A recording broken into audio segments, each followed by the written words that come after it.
বুকের টিউমারের কারণসমূহ বিভিন্ন হতে পারে। নিচে 5টি সাধারণ কারণ উল্লেখ করা হলো। 1. জেনেটিক মিউটেশন BRCA1 এবং BRCA2 জেনের মিউটেশন বুকের টিউমারের ঝুঁকি অনেক বাড়িয়ে তোলে। এই ধরনের মিউটেশন বংশগত হতে পারে বা জীবদ্দশায় হতে পারে। 2. হরমোনজনিত কারণ ইস্ট্রোজেন ও প্রোজেস্টেরনের দীর্ঘমেয়াদী প্রভাব, যেমন অল্প বয়সে মাসিক শুরু হওয়া, দেরিতে মেনোপজ হওয়া বা হরমোন রিপ্লেসমেন্ট থেরাপি বুকের কোষের অস্বাভাবিক বৃদ্ধি ঘটাতে পারে। 3. জীবনধারাগত কারণ ধূমপান, অতিরিক্ত মদ্যপান, অস্বাস্থ্যকর খাবার, শারীরিক পরিশ্রমের অভাব এবং স্থূলতা বুকের টিউমারের ঝুঁকি বাড়ায়। 4. পারিবারিক ইতিহাস, যদি পরিবারের মধ্যে বুকের ক্যান্সার বা ডিম্বাশয়ের ক্যান্সারের ইতিহাস থাকে তাহলে টিউমারের ঝুঁকি বেশি হতে পারে।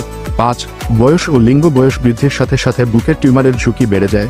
নারীদের এই রোগে আক্রান্ত হওয়ার সম্ভাবনা বেশি, কারণ তাদের বুকের টিস্যু এবং হরমোনজনিত প্রভাব পুরুষদের তুলনায় বেশি।